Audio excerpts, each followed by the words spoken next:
Evítanos pensar en ello cuando vamos al médico, pero la ciencia médica es un proceso de prueba y error y ha pasado por caminos oscuros hasta llegar a acertar. Medicamentos que antes considerábamos confiables frecuentemente resultan ser mucho menos efectivos de lo que pensábamos. Como cuando los médicos usaban sanguijuelas para sacar la sangre mala. Claro, hoy podemos reírnos de esto, pero cuando ocurren fallos médicos en los últimos 30, 10 o incluso 5 años, las cosas parecen mucho menos graciosas. Hoy, vamos a sumergirnos en los mayores desastres de productos médicos de la historia. Antes de comenzar, suscríbete al canal, deja tu like y comenta abajo. Nos ayuda muchísimo. Luego, deja un comentario diciendo sobre qué otros errores médicos te gustaría escuchar. Muy bien, doctor, prepárate y ponte tu bata. Hora de operar. Hace más de 100 años, la medicina comenzaba a convertirse en una verdadera ciencia. Las sanguijuelas para la sangría fueron reemplazadas por elixires y mezclas que prometían curar todos los males. Una de estas sustancias era el láudano. Se usaba para tratar una gran cantidad de enfermedades y problemas, como dolores de muelas, intestinos inflamados, fiebre e incluso hipo. Sin embargo, el láudano era muy potente, lo cual es una forma educada de decir que era 10% opio disuelto en alcohol, y el opio es una droga potente. Lo más preocupante aún era que este medicamento se anunciaba directamente para mujeres y niños, incluso para bebés. A menudo, se les daba una mezcla especial llamada amiga de la madre, que combinaba opio, agua y melaza.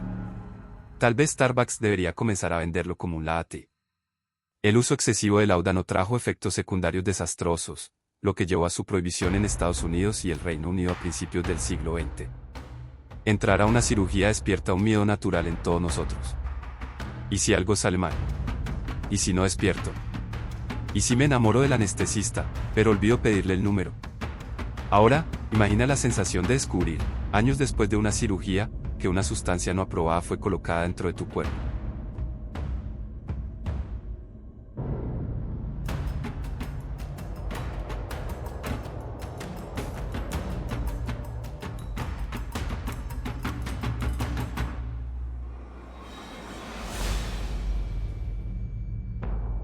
Este fue el caso de miles de mujeres en toda Europa en la década de 2010, que descubrieron que sus implantes de silicona, fabricados por la empresa Polyimplant Practices, PIP, fueron hechos con un silicón industrial más barato, no aprobado para uso médico.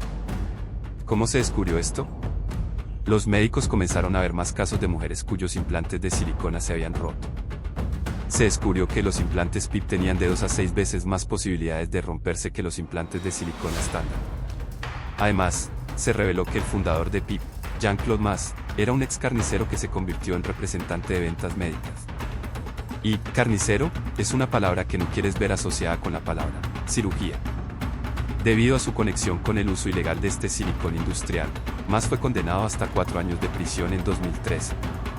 Uno de los mayores recalls de medicamentos recetados de la historia fue para el VIX, un antiinflamatorio usado para tratar la artritis y dolores agudos. En 2004, más de 20 millones de personas usaban el medicamento cuando fue retirado del mercado por su fabricante, Merck. Durante sus estudios iniciales, Merck observó un aumento inesperado en el riesgo cardíaco entre los pacientes que tomaban su medicamento. Entonces, solicitaron un nuevo estudio. Y en este estudio, descubrieron que 20 pacientes habían sufrido ataques cardíacos.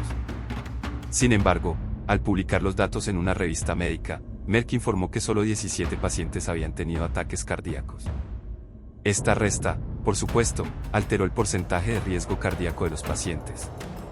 Solo cuando médicos externos encontraron los datos reales y señalaron los números falsos, la FDA investigó más a fondo los peligros del VIX. Eventualmente, Merck retiró el medicamento de las estanterías.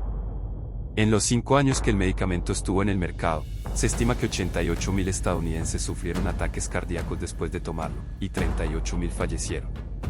En 2007, Merck anunció que pagaría $4.850 millones para cerrar miles de demandas relacionadas con el VIX. Una cifra de ese tipo le daría un ataque cardíaco a cualquiera. En los años 90, un nuevo medicamento que prometía resultados drásticos de adelgazamiento fue lanzado en el mercado estadounidense. Conteniendo una combinación de fenfluramina y fentermina, la droga se conoció como fen-phen. Y mientras los usuarios perdían kilo tras kilo, parecía que el fen-phen era demasiado bueno para ser verdad. Y de hecho lo era. Aunque el medicamento ayudaba a las personas a perder peso, también estaba dañando las válvulas cardíacas de las personas. En 1997, la FDA ordenó que el fabricante Wyeth retirara el medicamento del mercado. Más de 175.000 quejas fueron presentadas contra la empresa, con Wyeth teniendo que pagar más de $21.000 millones en indemnizaciones. Parece que la cuenta bancaria de Wyeth también perdió peso. En septiembre de 1982, una serie de muertes extrañas ocurrió en Chicago. La primera fue Mary Kellerman, de 12 años, que se fue a la cama con dolor de garganta y fue encontrada muerta a la mañana siguiente. Luego vino el cartero Adam Janas, de 27 años, quien murió de un aparente ataque cardíaco.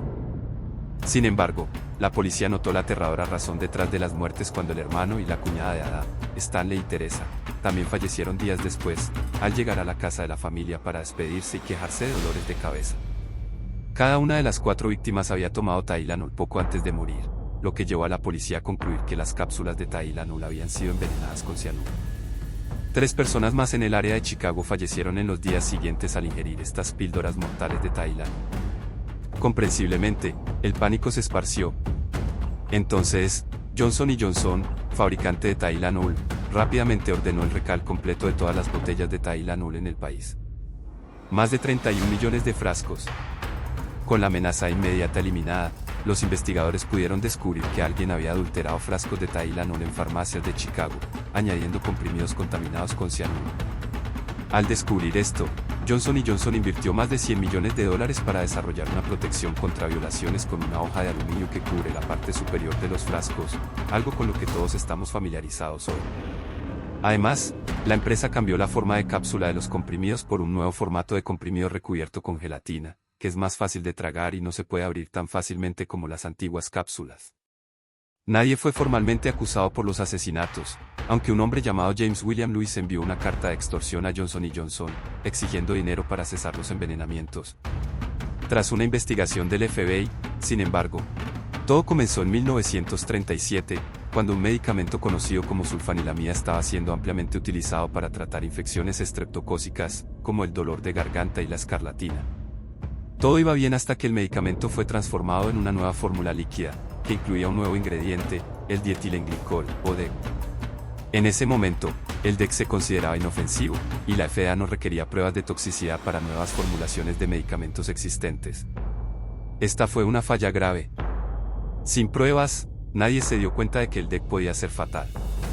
Las 105 muertes resultantes llevaron a una reformulación de los estándares de seguridad para medicamentos y a un renovado enfoque de la FDA en regular medicamentos en 1938. En 1997, las personas con diabetes se emocionaron al escuchar sobre un nuevo medicamento llamado Resalin. La FDA también estaba ansiosa por poner el medicamento a disposición de los pacientes, al punto de que Resalin fue el medicamento para diabetes aprobado más rápidamente en Estados Unidos.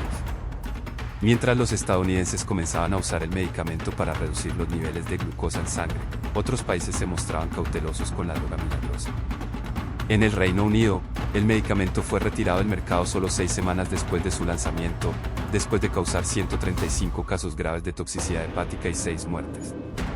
Por alguna razón controvertida, la FDA mantuvo Resalin disponible hasta que un periodista y un grupo de empleados de la propia FDA, llamados termiteros por uno de los oficiales médicos, enviaron correos electrónicos internos a la FDA detallando las preocupaciones sobre los efectos secundarios del medicamento al Congreso. Después de esta presión, el medicamento fue finalmente retirado de los EU en marzo de 2000, tras la sospecha de cientos de muertes entre sus usuarios. Entonces, gracias, termiteros. En un cruel giro, muchas madres que tuvieron dificultades para quedar embarazadas descubrieron que una píldora que tomaron pudo haber dañado los órganos reproductivos de sus hijos. Entre 1938 y 1971, el dietilestilbestrol, o DES, fue un estrógeno sintético prescrito a mujeres embarazadas con problemas de infertilidad. En total, se cree que entre 5 y 10 millones de personas fueron expuestas al DES durante este periodo. Más tarde, se descubrió que esta droga afectaba negativamente al feto cuando la madre tomaba la píldora. En la fase adulta, los hijos expuestos al DES pueden tener una serie de problemas de salud. Para los hijos del DES, no parece haber tantos problemas, aunque pueden presentar cuestiones específicas relacionadas con los testículos. Pero eso no es nada alentador. Para las hijas del DES, sin embargo, hay muchos problemas que pueden enfrentar, como un mayor riesgo de cáncer de mama, alteraciones en la forma del cuello del útero o del útero y problemas en el embarazo. Las hijas del DES también tienen 40 veces más probabilidades de desarrollar adenocarcinoma de células claras, un raro tipo de cáncer cervical. En los años 50, médicos y científicos aún no entendían que los medicamentos tomados por mujeres embarazadas podían afectar al feto. Por eso, los estudios de seguridad de medicamentos no incluían específicamente a mujeres embarazadas. Fue en este escenario que surgió la talidomida, un medicamento alemán prescrito para diversas condiciones, incluyendo náuseas matutinas en mujeres embarazadas. La talidomida llegó al mercado con la reputación de ser segura después de que el equipo de investigación descubriera que era imposible causar sobredosis en animales. Aparentemente, esa era toda la evidencia necesaria, y pronto el medicamento estaba disponible en 49 países de todo el mundo. Las empresas incluso promovían su seguridad, afirmando que podía ser dada a mujeres embarazadas y lactantes sin efectos adversos para la madre o el bebé. Sin embargo, un país no estaba en esa lista: Estados Unidos.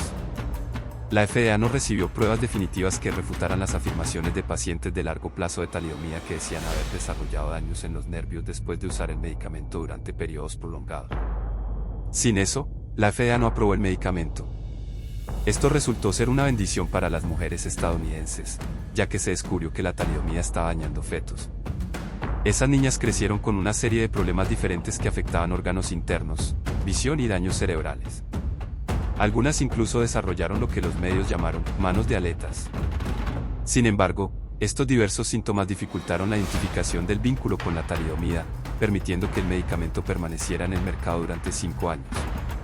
Se estima que 10.000 bebés en todo el mundo fueron afectados por el uso del medicamento por mujeres embarazadas, y la mitad de los bebés afectados murieron en pocos meses después del nacimiento. Este caso llevó al surgimiento de nuevas leyes de pruebas para garantizar que los medicamentos sean seguros para las mujeres embarazadas y sus bebés. Entonces, ¿qué piensas? ¿Cuál de estos casos fue el peor? Déjanos tu opinión en los comentarios. Y no olvides revisar otros videos de nuestra Weird History.